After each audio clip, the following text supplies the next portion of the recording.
Muy buenos días, amigos televidentes. Este es su programa Punto de Referencia. Como cada domingo, vamos a llevarles los análisis, los comentarios, las entrevistas y los reportajes de interés. En el día de hoy me acompaña Luis Felipe Taveras Mercedes. ¿Cómo Agustín González, placer de estar contigo aquí de nuevo en el programa y saludo especial a todos los amigos y amigas que nos escuchan y nos ven. Esta semana es, como todas, por supuesto, pero unas más que otras. Pero esta es una semana importante, interesante, porque se han dado una serie de acontecimientos, de situaciones que ameritan de nuestra atención y de nuestro interés. Por un lado está el decreto que emitió 1422, que emitió el Poder Ejecutivo, regularizando el trabajo doméstico en la República Dominicana. Eso va a merecer de nuestra atención. Otro aspecto tiene que ver con el presupuesto complementario, que es un ejercicio que se hace, ya es costumbre en la economía dominicana, hacerlo normalmente en el mes de septiembre. Por otro lado, a nivel internacional, tenemos el caso de, hoy es el referéndum en Chile, sí, sobre hoy, la nueva constitución. Ahí están convocados alrededor de 15 millones de chilenos para decidir a través de lo que ellos llaman el aprobar o no aprobar la nueva constitución. Sabe que esa constitución en Chile tiene referencia. Lo primero es que se da como producto de una jornada de protesta nacional en octubre del 2019. Posteriormente a eso, pues en el 20 se dio un plebiscito.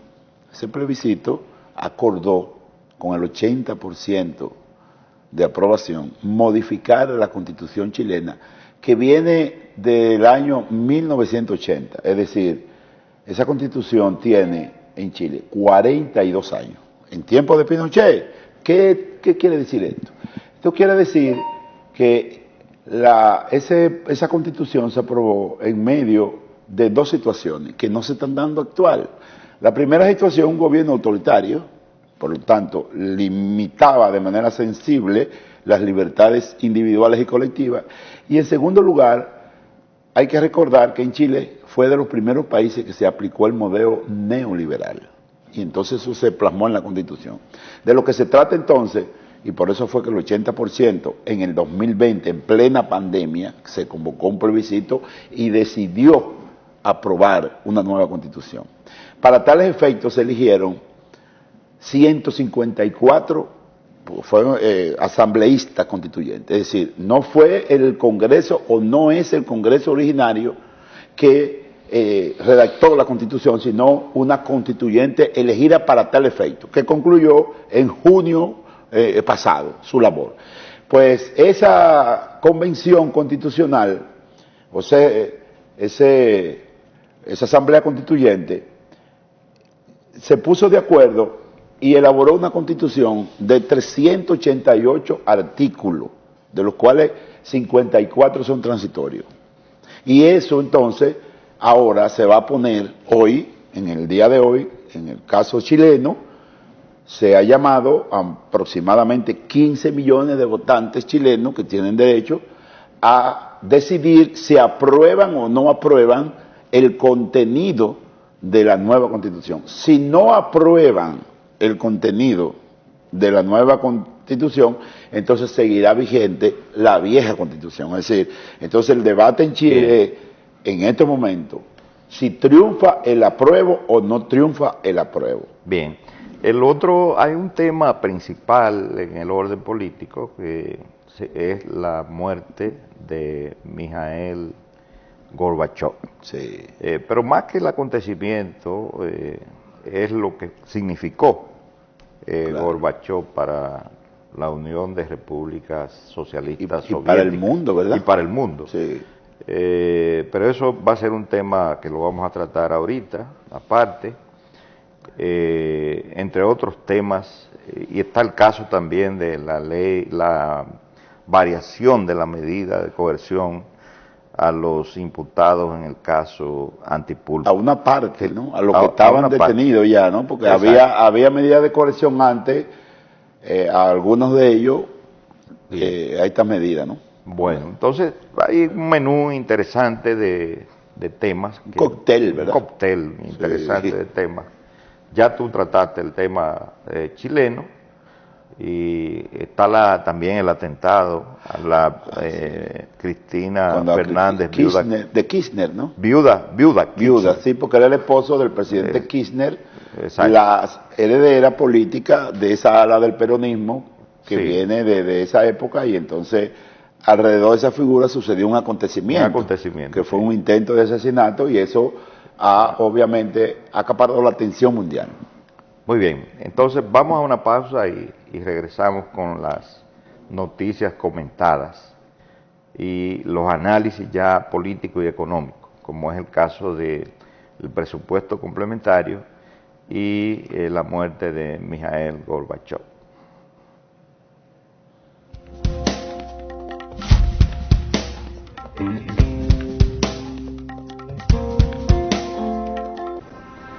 Tú, el que más necesita, que sale cada día a buscar la comida de tu familia, que durante mucho tiempo sentiste que nadie te escuchaba.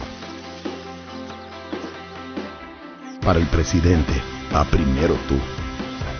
Por eso, ante la crisis internacional, tomó medidas para protegerte y que no te falte nada. Él está trabajando para ti, por ti y tu familia. Él no se olvida de ti, te pone adelante. No te va a faltar nada, porque para Él primero va tú, primero tu familia, primero tu futuro, primero tú. Presidencia de la República Dominicana. El Cafecito presenta este lunes 5 de septiembre, en su horario de 8 a 9 de la mañana, una emisión especial con Víctor de Asa, presidente de la Liga Municipal Dominicana. Los anfitriones, Carlos Manuel Estrella, Esteban Rosario, Iliana Rosario y Jaime Tomás. El Cafecito por Teleuniverso, la imagen sin fronteras. Originado desde nuestra plataforma streaming y podcast de Factoría STI. El Senado de la República recibió el proyecto de ley de la jurisdicción contencioso-administrativa propuesta por el Poder Ejecutivo durante una visita del consultor jurídico Antoliano Peralta y otros expertos legales. El Pleno aprobó una resolución en respaldo a la Conferencia del Episcopado Dominicano en solidaridad por los atropellos a la comunidad católica, así como la agresión y asedio a la prensa en Nicaragua, además de otras importantes iniciativas en la primera sesión de la segunda legislatura ordinaria. La Cámara Alta desarrolló la segunda jornada de vacunación contra casi 10 enfermedades, incluyendo el meningococo, la influencia y varios tipos de hepatitis para empleados y sus hijos. El presidente del Senado, Eduardo Estrella, recibió en su despacho al Consejo Nacional de Participación Ciudadana, encabezado por Joseph Abreu, coordinador general del Movimiento Cívico, con quien trató asuntos de interés nacional. Eduardo Estrella sostuvo un encuentro con el embajador de Brasil en República Dominicana, Renan Leite Páez Barreto. También se reunió con el embajador de Guatemala en el país, Javier Cepeda. Asimismo, conversó con miembros de la Asociación Dominicana de Cronistas de Arte, quienes además conocieron los avances del Senado y recorrieron las áreas más emblemáticas de la institución. Senado de la República Dominicana. Nuevo, diferente, cercano. ¿Qué métodos utilizó tu papá para que aprendiera sin Google en ese tiempo? Papi leía periódicos todos los días. Yo comencé a estudiar publicidad y creatividad porque entendía que eso era lo que yo perseguía. Correcto. Pero llegó un momento que sentí que todo el mundo era más creativo que yo, me sentí mal y abandoné. Todos los sábados a las 10 de la noche, Hoy con William Sánchez. Por Teleuniverso, la imagen sin fronteras. Filtros Robeida, la garantía de su salud.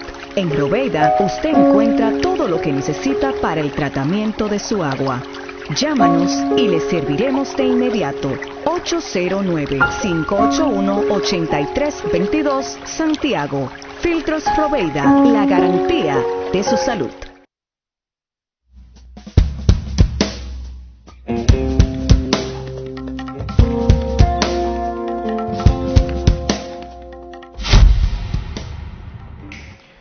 En nuestro país, los niveles de informalidad en el mercado laboral son muy altos. Inclusive la fuerza laboral del mercado informal supera a la del mercado formal. Se habla de 57, 58% de la fuerza laboral en la informalidad. Uno de los sectores que estaba informalizado era el relativo a las trabajadoras domésticas. Estamos hablando de una fuerza laboral de 245.000 personas, en su mayoría mujeres, diría un 90-95% de mujeres. Estas mujeres están, por lo menos en la capital, están sindicalizadas y vienen haciendo un trabajo desde hace mucho tiempo a favor del reconocimiento de los derechos del sector. En esta semana, el presidente de la República emitió el decreto 1422, que reconoce en ese decreto los derechos de las trabajadoras domésticas. Entre esos derechos está un salario mínimo, en este caso 10.000 pesos mensuales. Que era antes de 8.100 pesos. Que era antes, ¿no?, de 8.100 pesos. O sea que hay implícito un aumento salarial. También se reconoce la necesidad de inscribir, de que los patronos, si se puede llamar así a los dueños de casas, ¿sí?, y apartamentos que emplean a las domésticas, tienen que inscribir a estas trabajadoras y trabajadores en la seguridad social y en ese sentido pagar o una parte o totalmente a través de la tesorería, ¿no? A través de la tesorería de la seguridad social, los llamados 3 golpes. Sí.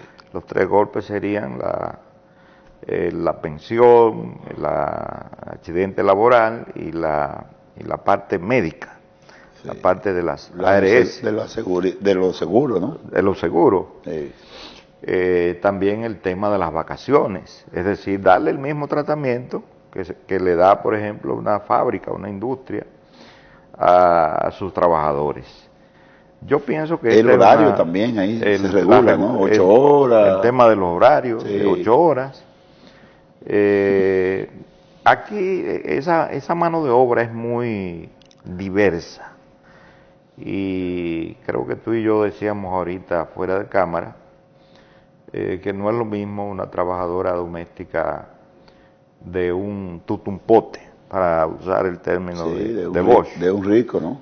De un rico. Vamos a dar claro. A una trabajadora doméstica en tu casa o en la mía, que somos de clase media. O que de alguna manera, por alguna necesidad, la gente tiene que salir y contrata los servicios de alguien, no ya como elemento. Porque el trabajo doméstico de por sí, cuando tú hablas de trabajo doméstico, lo que le está diciendo a la gente es que es un trabajo esclavizante. Eso es la visión que se tiene, porque lo doméstico es eso. No debieran lo primero llamarse trabajo doméstico, sino trabajadora. Entonces, tradicionalmente en la República Dominicana, por un problema cultural, el trabajo que realizan esas personas dentro de una casa son considerados trabajos remunerados, pero de 5ª o 6ª categoría, lo cual establece una vinculación y una relación, no como si tuvieran una fábrica, sino un trabajo esclavizante. Entonces, hay gente que, sobre todo en el interior, no en los grandes centros metropolitanos, que tienen otra característica, pero sobre todo en la zona del país, la ocupación doméstica, como se le llama, es una ocupación contradictoria en el trato. Eso, obviamente, la intención de regular ese tipo de actividad es buena, pero hay que saber que con la formulación de ese decreto es un proceso. Además se baja la informalidad. Sí, se O sea, baja la disminuye informalidad, la informalidad. pero no mucha gente se va a querer de entrada formar parte de la formalidad. ¿Por qué? Porque tal vez muchas personas, como tú y como yo, como tú efectivamente dijiste, aún no quieren ser formal porque eso implica algunas cosas que ellos no están acostumbrados a hacer. Por ejemplo, firmar un contrato. La gente cuando lleva una gente es verbal, eso tú vas, ok, no hay problema. Normalmente le paga las vacaciones si acaso, o si hay, o las prestaciones laborales si hay, o Navidad si hay. Yo diría, Luis, que es un proceso. Es un proceso que no es un asunto, porque la gente está analizando el decreto, Agustín, como que se va a realizar todo no, y no es así. Es un proceso. Es un proceso. Pero también algo que yo vengo observando, sobre todo después de la pandemia, es que el trabajo doméstico ha pasado a lo que en inglés se llama el outsourcing o la subcontratación. Sí. O sea, hay familias, sobre todo en clase media, que han entendido que no necesitan los 5 días a la semana una trabajadora doméstica en su casa, y contratan a una muchacha o un jardinero o una gente que cuida la entrada de un edificio de apartamento, parcialmente. Entonces, en esos casos habría que ver cuál sería el tratamiento, porque yo creo que hay una proporción alta de personas en el área doméstica que están siendo subcontratadas. Mira, con ese decreto, ¿qué va a pasar? Probablemente va a pasar que se creen compañías, o sea, personas que se dedican al negocio de la contratación y de la subcontratación. Por ejemplo, yo en mi casa necesito una persona, no todos los días. De hecho, existen esas empresas. Sí, existen, pero ahora se va a proliferar más. Tu compromiso es con el subcontratista. Con el subcontratista, lo cual implica ciertos niveles también un poquito traumáticos, porque a veces el subcontratista tiene una relación directa con el cliente, pero el cliente no tiene una relación directa con la matriz, sino a través de intermediarios. Pero lo que te quiero decir es que ahora van a surgir muchas compañías porque se va a formalizar el trabajo. O sea, va a surgir compañías que van a tener 10, 15, 20 mujeres que la contratan ellos. Y ellos a su vez servirán como referente para que el dueño del servicio la contrate a ella. Y es más fácil, te voy a decir por qué. Porque al institucionalizarse las vinculaciones y las relaciones, se establece un contrato. Un contrato que significa que tú le estás pagando por un trabajo. Ya. Y entonces, si tú le estás pagando por un trabajo, tú tienes derecho a exigirle, porque hay una formalidad. Dicen, bueno, pero espérate, si son 8 horas, aquí no me está cumpliendo. ¿Tú me entiendes? Bien. Bueno, veremos a ver qué pasa, pero insistimos en el concepto proceso. Es un proceso. Es un proceso que comenzó con el decreto. Exacto. Claro, el decreto lo que hizo fue... Y el decreto se va a aplicar dentro de 3 meses. Sí, y hay parte del decreto que para su aplicación conlleva nuevas resoluciones. Así es. Entonces, pero lo que hace el decreto es formalizar lo que se estaba dando en la realidad. Bien. Institucionalizarlo. Luis, tú como politólogo que sigue de cerca estos temas, se observó en la semana la variación de las medidas de coerción a imputados del caso Antipulpo, en el cual está implicado un hermano del expresidente. Varios hermanos, porque hay una hermana también. Hay una hermana también. Sí, porque tiene ya medida de coerción. Recuérdate que el juez Vargas le dio medida de coerción hace 21 meses y a la hermana le dio domiciliaria. La gente común interpreta esto como debilidad de la justicia, como aquiescencia de la justicia con los imputados. ¿Cómo tú ves esta situación? Mira, la realidad es que las medidas de coerción están diseñadas para durar máximo 18 meses. A partir de ahí, pues, se hace irregular el seguir preso. 18 meses es una condena ya de por sí preestablecida, porque que dura 18 meses, 1 año y medio preso, ya lo están condenando. Se supone que en esos 18 meses la justicia... O el Ministerio Público, más que la justicia, porque la justicia es... El Ministerio Público no forma parte de la justicia. El Ministerio Público es la parte del Estado dominicano que acusa. En este caso, acusa el Ministerio Público. Investiga. Investiga y después instrumentaliza un expediente, se lo somete a un tercero, que sería el juez, es decir, entre el imputado y el Ministerio Público que representa al Estado, hay un tercero. Entonces, si pasaron los 18 meses y todavía los imputados no han sido procesados, el juez lo que hizo fue lo que establece la codificación, el Código Penal. Es decir, lo mandó porque no fue que lo mandó a su casa en libertad, fue que le varió la medida de coerción. La medida de coerción ellos siguen presos. Ellos siguen presos, incluso... Pero en su casa. En su casa. Pero estar preso en la casa no es lo mismo, ¿no? No es lo mismo que estar en Najayo, no es lo mismo. Pero, sin embargo, el problema es que la medida de coerción tiene diversos niveles. Lo máximo es la prisión. Lo que pasa es que en el caso del Ministerio Público, con relación a estos casos muy sonados... También le llaman privado de libertad.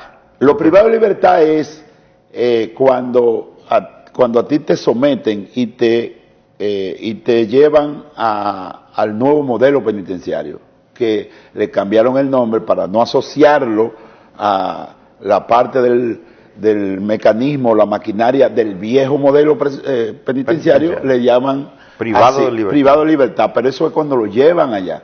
Cuando están preventivos, que en el caso que nos ocupa, y hay la mayoría de los presos, aquí debe haber 17, 18 mil presos, de los cuales cerca de 14 mil son preventivos. Es decir, que no tienen sentencia de la cosa irremediablemente juzgada. Entonces son preventivos porque no están condenados.